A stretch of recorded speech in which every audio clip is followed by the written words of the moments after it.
Tingkatkan tekad, kuatkan hati. Negeri ini memanggilmu kawan. Belajar, bergerak, berbagi untuk negeri. Guru penggerak, majukan pendidikan. Guru penggerak, menghambat pada murid. Kreatif, rancang pembelajaran. Hargai potensi, tingkatkan prestasi. Lahirkan profil pelajar Pancasila. Belajar, bergerak, berbagi untuk negeri. Kita menjalin kolaborasi. Belajar, bergerak, berbagi untuk negeri. Demi bakti pada Ibu Pertiwi.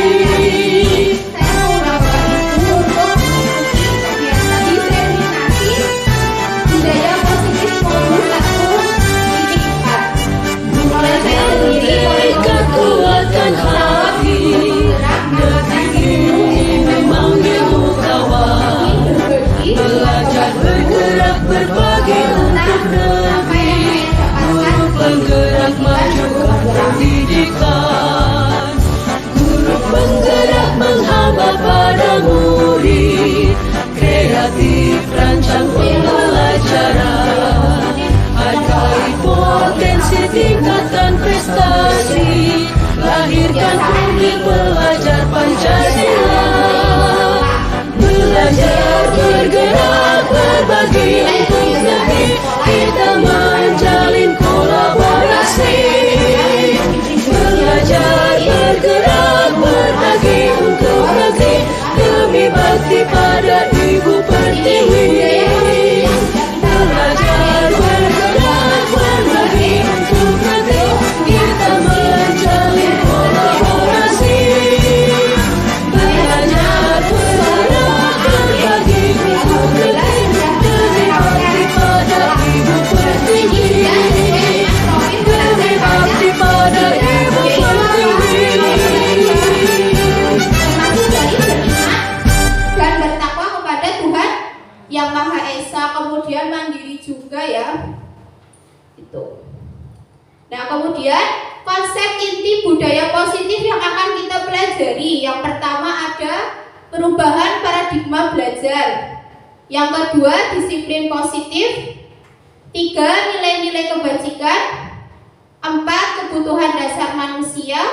5, motivasi perilaku manusia. Yang keempat, posisi kontrol. Terus selanjutnya ada keyakinan kelas dan segitiga restitusi. Nah, ada pertanyaan Bapak Ibu sebelum ke materi. Nih, setujukah Bapak Ibu apabila yang pertama pemberian hukuman dapat mendisiplinkan siswa? Setuju atau tidak? Hukuman. Ya, hukuman.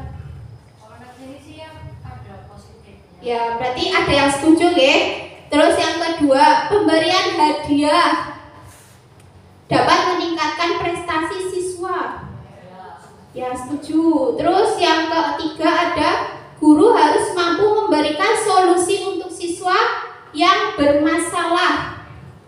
Setuju. Nah, yang keempat ada guru berperan sebagai teman bagi siswa. Setuju atau tidak? Ya, setuju. Bisa berdiri ya.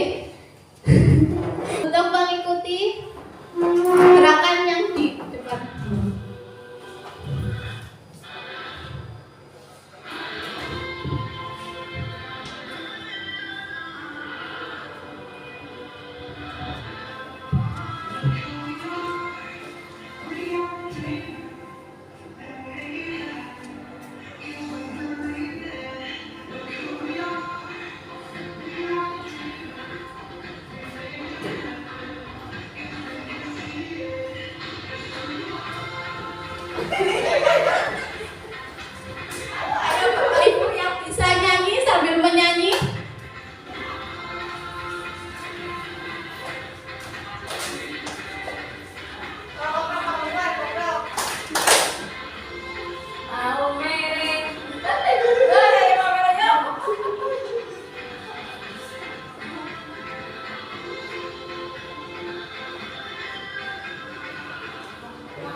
Nah, pembelajaran dengan paradigma baru yang sekarang yaitu merupakan pembelajaran yang dirancang berdasarkan prinsip pembelajaran berdiferensiasi.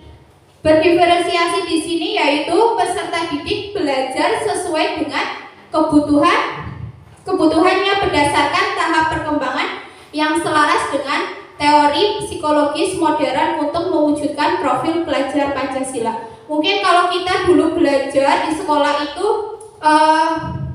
pembelajarannya itu berpihak pada guru, okay? Kalau sekarang itu berpihak pada muridnya. Profil pelajar Pancasila yang pertama, beriman bertakwa kepada Tuhan yang Maha Esa dan berakhlak mulia.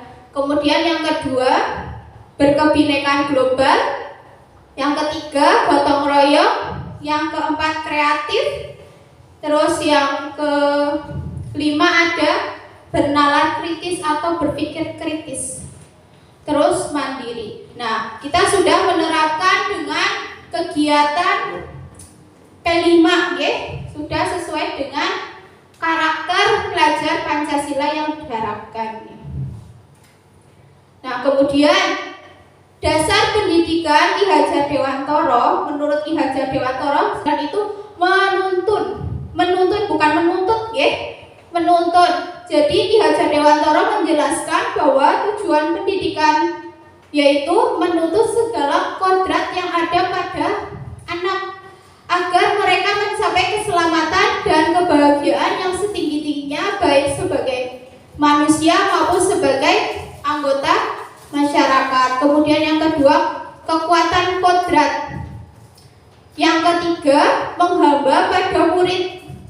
Artinya apa? Pendidikan yang berpihak pada murid ialah pendidikan yang menuntun tumbuhnya potensi, minat, bakat, serta sesuai dengan kodrat alam dan kodrat zaman. Harus mempelajari. Sedangkan sekarang banyak sekali aplikasi-aplikasi yang mendukung untuk pembelajaran murid. Kita bisa menggunakan aplikasi quizzes, ya, terus word wall, terus kemudian banyak sekali. Tuh. Kemudian yang keempat, dasar pendidikan bukan tabula rasa. Jadi anak itu bukan tabula rasa, maka pendidikan harus memposisikan murid seperti sebuah kertas yang sudah memiliki sketsa yang harus ditebalkan sketsanya agar menjadi kuat dan membentuk sebuah gambar yang indah, bagus, bertujuan dan bermakna. Kemudian ada budi pekerti, ya. Jadi budi pekerti juga menjadi bagian tak terpisahkan dari pendidikan dan pengajaran. Sebagai seorang pendidik, maka sudah seharusnya senantiasa memberikan contoh atau teladan yang baik bagi muridnya. Kita mengharapkan muridnya itu berkarakter yang baik, berarti guru juga harus mencontohkan yang baik kepada siswanya. Seperti itu. Kemudian guru itu diibaratkan sebagai petani di sini. Diibaratkan sebagai petani yang tugasnya adalah merawat sesuai dengan kebutuhan dari tanamannya. Jadi agar tanamannya itu tumbuh dan berbuah dengan baik, tentu saja beda jenis tanaman, beda perlakuan, seperti itu. Nah, kemudian selanjutnya, ya, di sini akan meluruskan miskonsepsi tentang makna kontrol berdasarkan Dr. William Glasser. Nah, yang pertama ada ilusi guru mengontrol murid. Nah, pada dasarnya itu anak itu sudah bisa mengontrol dirinya sendiri. Itu kita tidak dapat memaksa murid untuk berbuat sesuatu jika murid tersebut itu memilih untuk tidak melakukannya. Yang kedua, ilustrasi bahwa semua penguatan positif efektif dan bermanfaat. Dalam jangka waktu tertentu, murid akan mencoba untuk menolak bujukan kita, atau bisa jadi murid tersebut menjadi tergantung pada pendapat seorang guru untuk untuk berusaha. Terus yang ketiga, ilusi bahwa kritik dan membuat orang merasa bersalah dapat menguatkan karakter. Nah, kadangkala sulit bagi guru untuk mengidentifikasi bahwa mereka itu sedang melakukan perilaku ini. Nah, karena seringkali guru cukup menggunakan suara halus untuk menyampaikan pesan negatif. Tuh, kemudian ilusi bahwa orang dewasa itu memiliki hak untuk memaksa. Perilaku memaksa tidak akan efektif, Bapak Ibu, untuk jangka panjang. Dan sebuah hubungan permusuhan akan terbentuk di sini. Kemudian, paradigma stimulus respon menuju pendekatan teori kontrol. Nah, kalau dulu stimulus respon realita kebutuhan kita itu sama, tapi berdasarkan teori kontrol realita kebutuhan kita pun berbeda, ya kan? Terus stimulus respon semua orang itu melihat hal yang sama, padahal di teori kontrol ini setiap orang itu memiliki gambaran yang berbeda. Kemudian yang tiga, mencoba mengubah orang agar berpandangan sama dengan kita.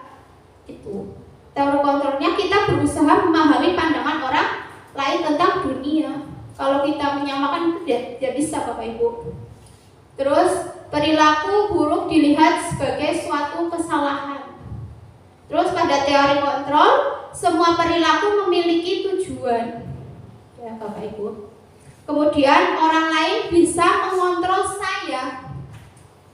Nyatanya di teori kontrol ini hanya Anda yang bisa mengontrol diri Anda. Hanya diri kita sendiri yang bisa mengontrol. Terus stimulus respon berikutnya, saya bisa mengontrol orang lain. Teori kontrolnya, Anda tidak bisa mengontrol orang lain. Kemudian pemaksaan ada pada saat bujukan gagal. Nah, teori kontrolnya, kolaborasi dan konsensus menciptakan pilihan-pilihan baru. Terakhir, stimulus respon, model berpikir ada menang kalah. Kemudian teori kontrolnya, model berpikir menang-menang. Kemudian ada disiplin positif. Disiplin positif yaitu merupakan salah satu cara penerapan disiplin yang bertujuan untuk mengubah kesadaran serta memberdayakan anak untuk melakukan sesuatu tanpa sokokan, ancaman maupun hukuman. Nah, di sini ada menumbuhkan kesadaran untuk memberdayakan anak untuk melakukan sesuatu tanpa reward atau penghargaan. Mungkin di sini untuk jangka pendeknya bisa kita memberikan sesuatu kepada anak, reward. Tapi kalau untuk jangka pendek itu nantinya dampaknya itu kepada anak itu akan mengharapkan imbalan itu. Kemudian ada nilai-nilai kebajikan universal. Di dalam setiap kita di kelas itu kan mempunyai keyakinan kelasnya masing-masing, Nah, di situ ada karakter berupa nilai-nilai kebajikan. Nilai yang disepakati bersama terlepas dari suku, bangsa, agama, bahasa maupun latar belakangnya. Di sini ada profil pelajar Pancasila. Ya, beriman, bertakwa pada Tuhan Yang Maha Esa, berakhlak mulia, berkebinekaan global, terus gotong royong, mandiri, kreatif, dan bernalar kritis. Nah, kemudian berdasarkan IPO primari ada nilai toleransi, rasa hormat, integritas, mandiri, menghargai, antusias, empati, keingintahuan, kreatif, kerjasama, percaya diri, dan komitmen. Kemudian nilai berikutnya berdasarkan keterampilan hidup atau life skill, dapat dipercaya, lurus, pendengar yang aktif, tidak merendahkan orang lain dan memberikan yang terbaik dari dirinya. Nah, di sini tentunya kebutuhan dasar manusia itu berbeda ya. Makan, minum, terus apalagi tempat tinggal, sandang pangan papan deh. Nah, di sini kebutuhan dasar manusia adalah segala sesuatu yang kita lakukan untuk mendapatkan apa yang kita inginkan. Seluruh tindakan yang kita lakukan memiliki tujuan tertentu. Semua usaha terbaik yang kita lakukan adalah dalam rangka agar kebutuhan dasar kita terpenuhi dengan baik. Nah, di sini ada 5 dasar manusia. Yang pertama tentu makan, minum, pakaian, tempat tinggal, keamanan, itu masuknya ke bertahan hidup. Nah, kalau kita saja ingin bertahan hidup dengan baik, apalagi murid kita, nggih? Nggih, gitu. Mungkin kalau di sini Bapak Ibu sering melihat muridnya itu terlihat lesu, nggih. Nggih, bisa jadi itu di rumah belum sarapan. Kalau kita belum sarapan saja, berpikirnya tidak fokus, nggih. Yang kedua ada kasih sayang dan rasa diterima. Rasa diterima, dipedulikan, berbagi kerjasama, menjadikan bagian dalam kelompok. Kita kalau di suatu sekolah itu ya ada yang teman-teman kan, kalau kita di situ diterima dengan baik kan kita hatinya tenang, ya. Tuh. Apabila sebagai guru itu harus menerima keunikannya, keragamannya murid-murid kita masing-masing, gitu. Banyak yang pintar, bodoh, terus mungkin dari beragam keunikannya, gitu. Dari kalangan menengah ke bawah itu kita perlakukan yang sama. Itu mungkin pendekatannya kita berbeda. Kalau anak itu dengan melihat tayangan video saja mereka langsung paham, ya. Tapi ada yang beda lagi. Tuh. Kemudian penguasaan. Di sini ada harga diri, keinginan untuk dianggap, memimpin, berprestasi, diakui dan didengar, dianggap seperti itu. Kemudian kebebasan. Mandiri, memiliki pilihan, mencoba hal baru, mampu mengendalikan arah dirinya. Makanya ada pembentukan keyakinan kelas supaya anak bisa mandiri, bebas tapi tetap ada mempunyai nilai-nilai kebajikan gitu. Terus yang kelima ada kesenangan. Anak itu senang bermain, humor, tertawa. Apalagi sekarang misalnya anak masuk ke kelas saja terlambat, misal itu kan sudah termasuk kasus juga, ya. Kemudian yang selanjutnya motivasi perilaku manusia. Nih. Menurut Diana Gosen dalam bukunya Restoring School Discipline, ada motivasi berdasarkan ekstrinsik dan intrinsik. Nah, ada 3: menghindari ketidaknyamanan atau hukuman, mendapatkan imbalan atau penghargaan dari orang lain, menghargai diri dan menjadikan orang lain yang mereka inginkan. Kalau sekarang itu kebanyakan siswa itu menghindari ketidaknyamanan atau hukuman. Lebih baik tidak melakukan hal yang negatif karena tidak ingin dihukum seperti itu. Okay. Terus kemudian mereka yang kedua mendapatkan imbalan atau penghargaan. Mereka melakukan hal-hal yang baik atau bersikap disiplin tapi mengharapkan imbalan. Tuh. Okay. Terus selanjutnya di sini ada hukuman, konsekuensi dan restitusi. Nih. Hukuman tidak berencana tiba-tiba. Yang kedua, murid tidak tahu apa-apa yang akan terjadi tidak dilibatkan. Artinya di sini hukuman ini tiba-tiba, misal Pak Lukman ada anak yang telat, langsung suruh lari mengelilingi lapangan 10 kali. Padahal di situ Pak Lukman kan belum ada keyakinan kelas atau sekolah dengan murid. Anak tidak tahu akan kalau terlambat itu akan dihukum 10 kali lari seperti itu. Tidak ada namanya keyakinan kelas atau sekolah. Bersifat satu arah. Bersifat satu arah ya tadi tidak ada keyakinan. Berupa hukuman fisik dan psikis tadi, ada lari, terus push up mungkin gitu hukumannya.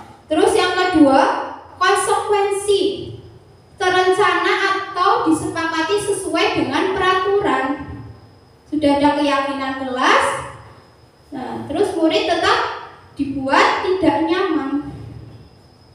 Terus sikap guru selalu memonitor murid.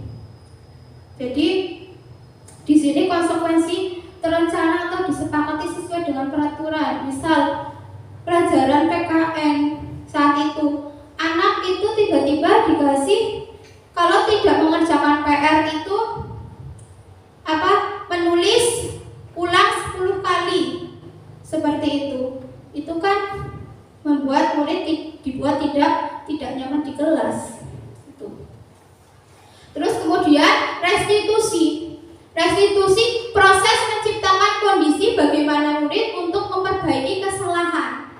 Terus yang kedua, proses kolaboratif yang mengajarkan murid untuk mencari solusi. Nah, di sini bisa apabila sudah dibikin keyakinan sekolah atau kelas, di sini Bapak Ibu itu bisa menanyakan dengan murid sudah melanggar keyakinan kelas. Seperti itu. Dari perbuatan itu, solusi apa yang kalian lakukan? Jadi tanyakan kepada anak.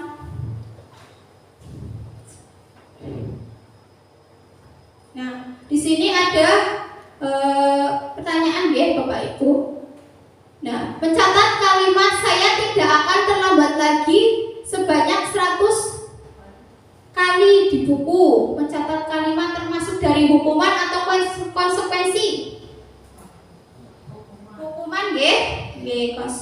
Kemudian yang kedua, lari mengelilingi lapangan basket 2 kali karena terlambat hadir di sekolah, termasuk dari hukuman atau konsekuensi?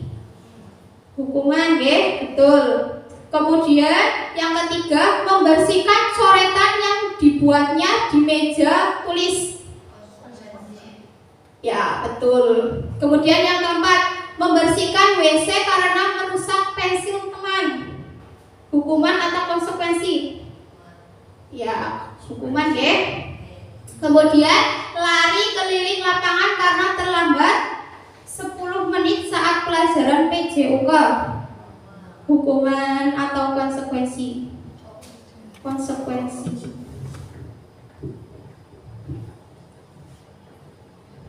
Nah, dari tadi kemudian kita ke posisi kontrol. Berdasarkan tadi hukuman, konsekuensi, dan restitusi, kita ke posisi kontrol. Nah, posisi kontrol itu ada 5. Bisa menjadi penghukum, pembuat merasa bersalah, kemudian menjadi teman, pemantau, dan manajer.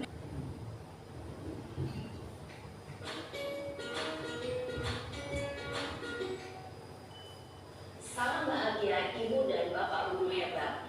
Dalam penerapan disiplin positif restitusi, salah satu program yang dikembangkan adalah 5 posisi kontrol. 5 posisi kontrol dalam restitusi adalah proses perjalanan seorang pendidik agar dapat mengenali dirinya. Pada video kali ini, kita akan membahas tentang 5 posisi kontrol yang dikembangkan oleh Diane Gosson dan contoh penerapannya.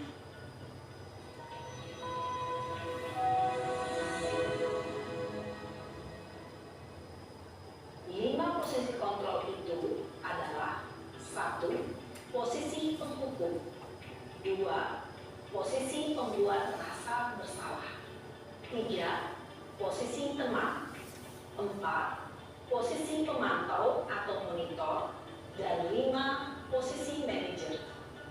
Untuk lebih memahami kelima posisi tersebut, mari kita saksikan kasus Naren yang terlambat hadir 20 menit di sekolah dan melihat bagaimana kelima posisi kontrol dalam menghadapi masalah tersebut.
Posisi penghukum biasanya berbicara dengan nada tinggi, menghardik, menunjuk-nunjuk, menyakiti, dan menyindir.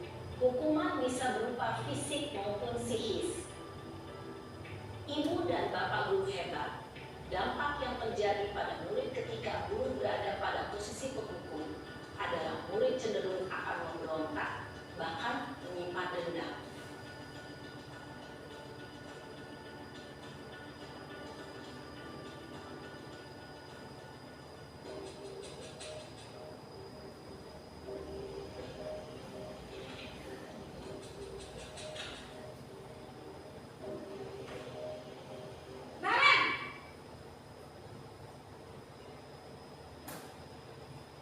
Selamat pagi, Bu.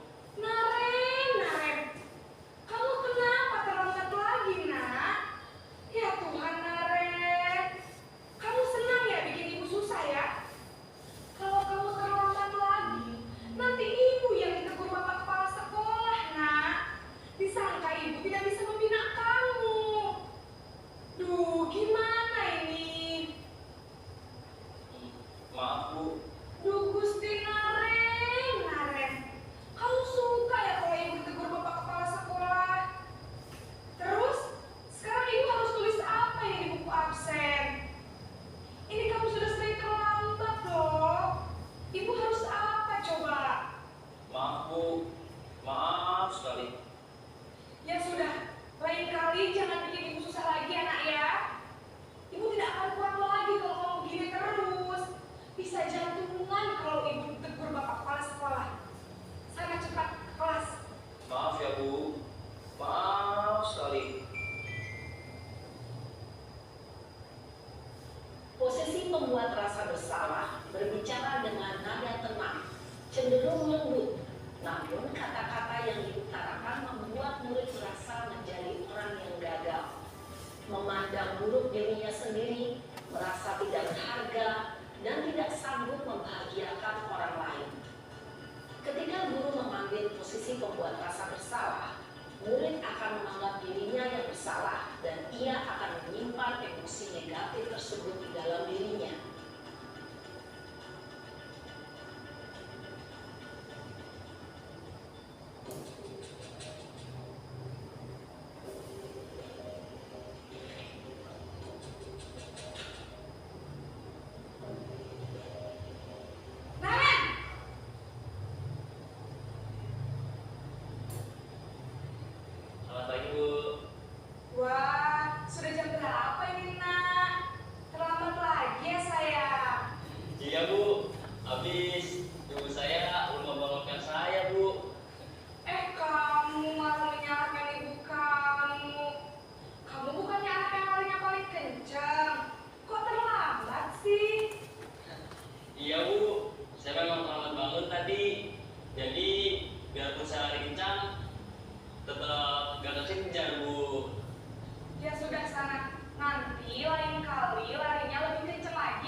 Posisi pemantau mengandalkan penghitungan atau data untuk mengontrol murid.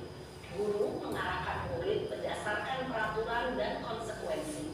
Seorang pemantau menunjukkan bahasa tubuh dan ekspresi wajah yang datar dan cenderung formal.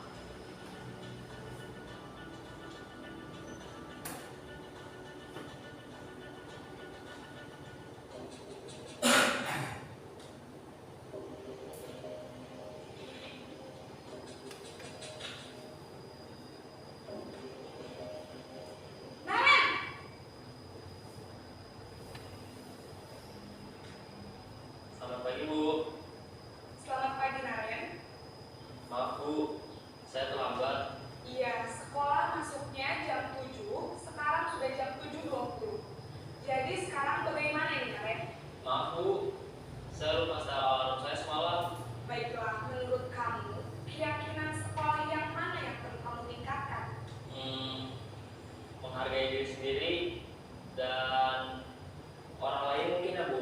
Setuju. Jadi, apakah Naren meyakini prinsip saling menghormati tersebut? Iya, Bu. Saya meyakininya. Apakah Naren bersedia memperbaiki masalah keterlambatan ini? Bersedia, Bu. Bagaimana kamu akan memperbaiki masalah keterlambatan ini? Saya akan coba untuk tidak lupa menyetel alarm saya, Bu.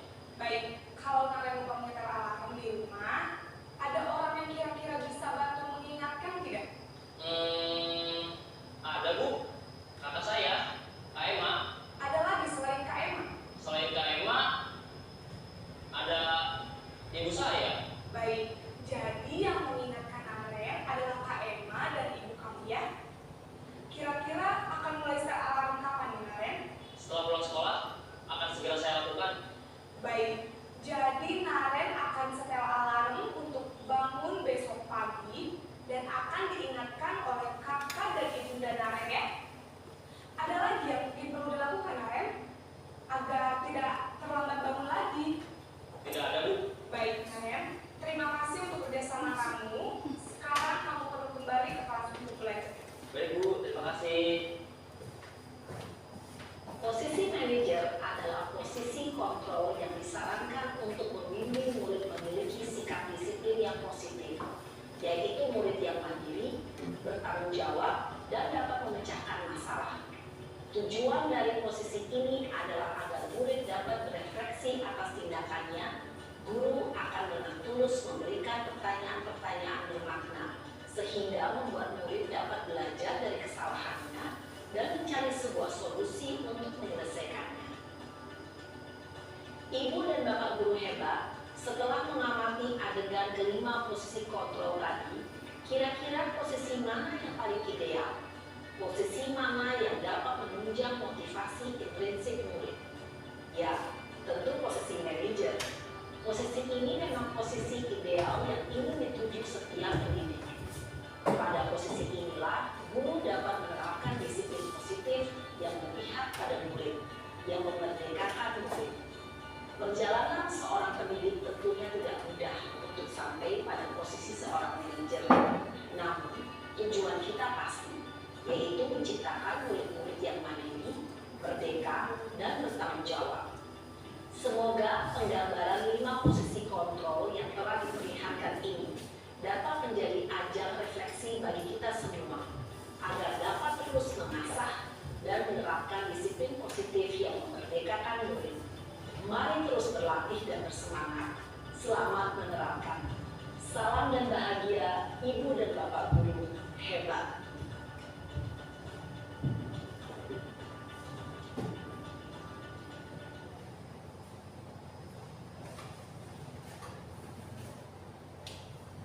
Dari kelima posisi kontrol dari kasus Naren itu yang paling ideal atau efektif bagi guru itu posisi di manajer. Jadi penghukum itu menghardik, menunjuk, berkaca pinggang, membentak ya dengan nada tinggi. Hukumannya fisik atau verbal. Dampaknya bagi anak apa? Anak itu akan menjadi dendam. Beda nggih, kalau dulu pembelajarannya mungkin penghapus terus penggaris nggih dilemparkan kepada anak nggih, tapi kalau anak sekarang itu beda perlakuannya Bapak Ibu. Nah, dampaknya tidak menyukai guru atau mapel tertentu. Itu memang sulit ya untuk diterapkan. Seperti itu. Terus posisi pembuat merasa bersalah. Suaranya lembut namun menyalahkan siswa. Guru menyatakan kesalahan pada siswa dan guru menderita. Dampaknya apa? Siswa merasa bersalah, rendah diri dan menarik diri. Kemudian tadi sebagai teman, posisi sebagai teman, guru bersikap ramah, cenderung bersenda gurau untuk menghangatkan suasana, tapi dampaknya itu murid bergantung pada satu orang. Terus membuat siswa tidak mandiri. Kemudian posisi kontrol sebagai pemantau, nada bicara dan ekspresinya datar, identitasnya berhasil. Pemantau tetap memantau saat siswa diberi sanksi. Dampaknya apa? Menghitung hadiah atau hukuman yang diberi tanpa adanya nilai kebajikan. Tidak sepenuhnya mandiri. Nah, posisi yang paling ideal yaitu manajer, suaranya netral, tercipta identitas positif, berhasil mengajukan pertanyaan bermakna, membantu siswa untuk memecahkan masalahnya. Tadi menyenangkan. Solusinya apa setelah melakukan kejadian seperti itu? Tuh. Dampaknya murid menjadi mandiri, kemudian percaya diri memecahkan masalah sendiri. Tuh. Nah, Anda termasuk posisi kontrol yang mana? Tuh kan? Nah, ada pertanyaan nih. Kasus siswa tidak mengenakan atribut lengkap saat upacara bendera. Yang pertama, berapa kali Bapak harus memberitahu kamu selalu saja mengecewakan Bapak. Ini termasuk posisi kontrol yang seperti apa Bapak Ibu?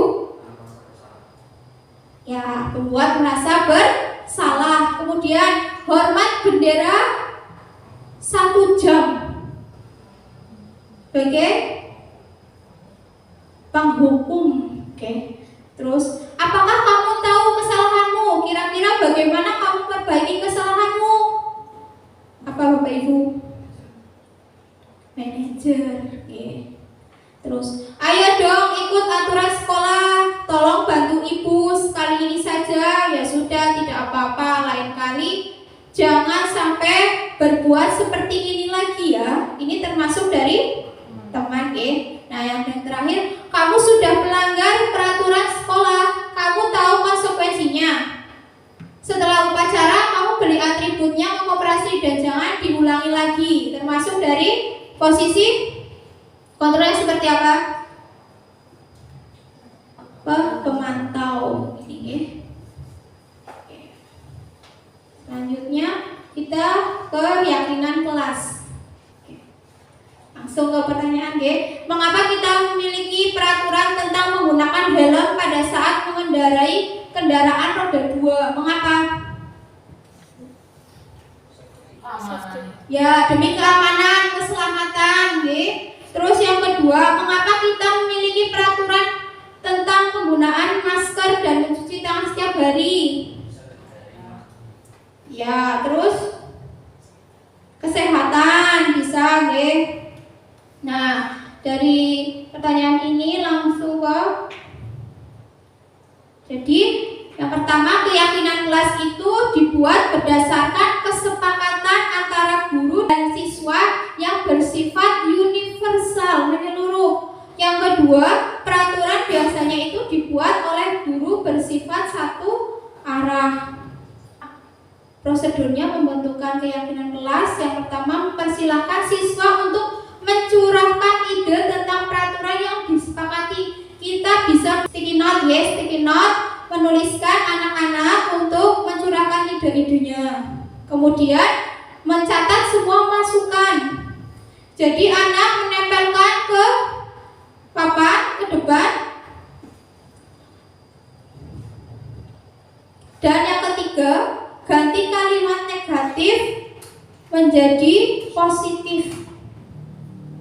Jadi kalimatnya misal biasanya kan anak menuliskan tidak boleh datang terlambat. Nah, itu kita ganti dengan kalimat positif. Jadinya apa?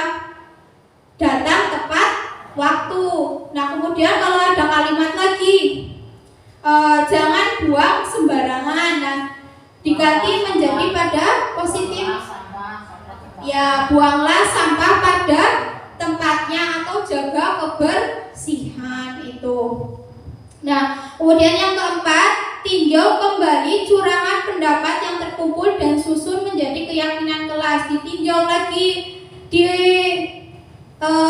urutkan yang termasuk dari piket mana, yang disiplin mana, itu dikelompokkan. Kemudian yang kelima, tinjau ulang keyakinan yang sudah tersusun, yang mau kita yakinkan di kelas atau di sekolah. Itu mana saja yang mau kita pakai.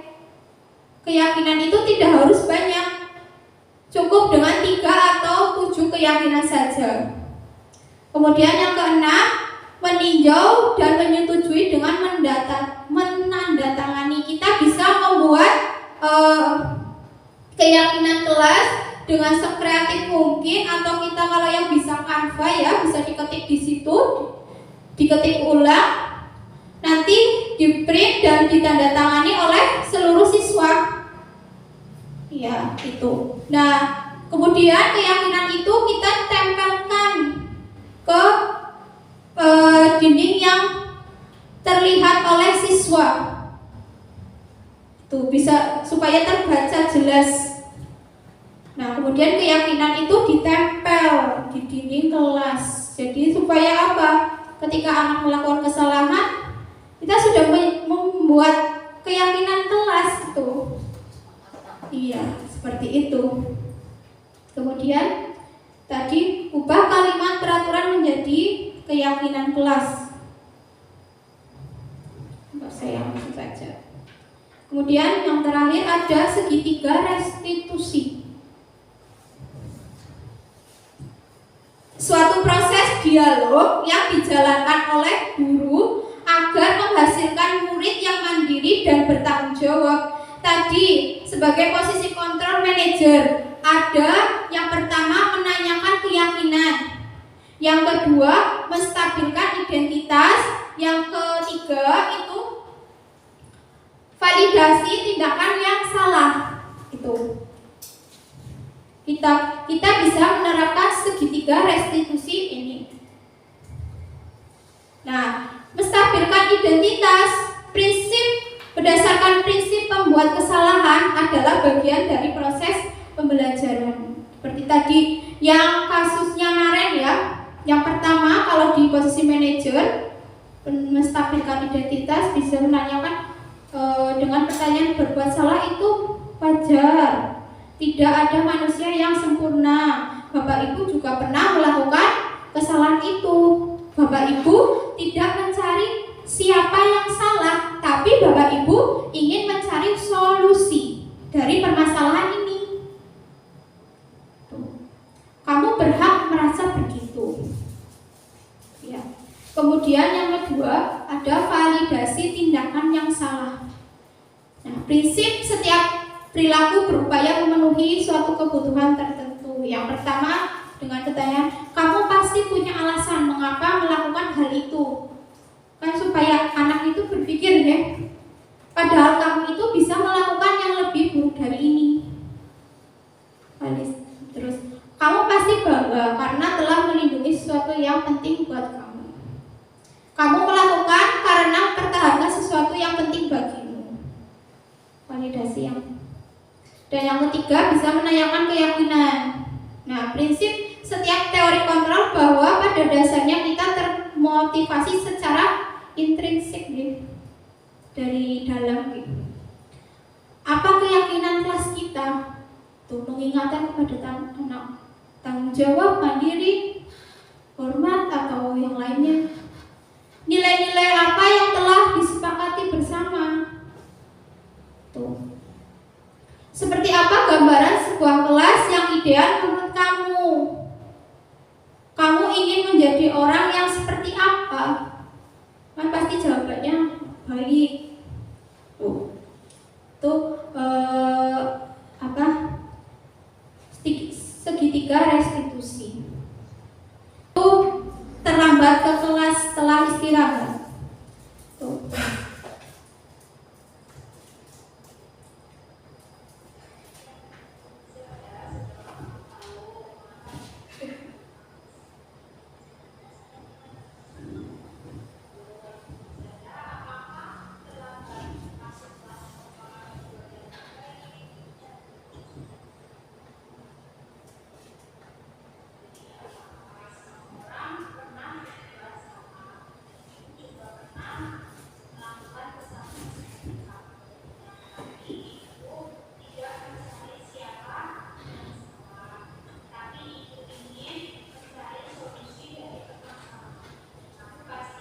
di penghujung acara untuk dalam menerapkan program disiplin positif, hendaknya guru memiliki standar kepribadian profesional dan sosial yang baik, di mana guru mampu merefleksikan dirinya dalam posisi kontrol saat ini. Nah, bagaimana perjalanan dirinya sebagai among, manajer, yang menuntun murid-muridnya menjadi insan yang mandiri, merdeka, dan bertanggung jawab.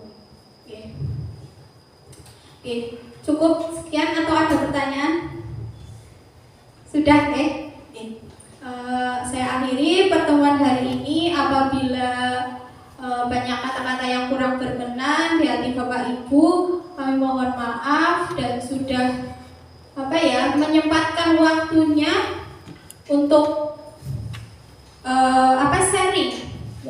sharing tentang apa yang saya dapatkan di pendidikan guru penggerak ini di diseminasi budaya positif.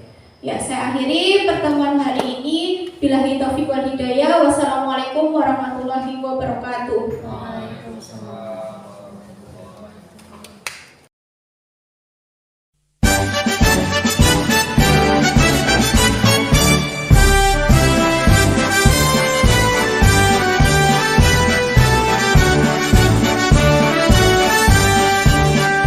Bulatkan tekad, kuatkan hati, negeri ini memanggilmu kawan. Belajar bergerak berbagi untuk negeri, guru penggerak majukan pendidikan. Guru penggerak menghamba pada murid, kreatif rancang pembelajaran. Hargai potensi, tingkatkan prestasi, lahirkan profil pelajar Pancasila.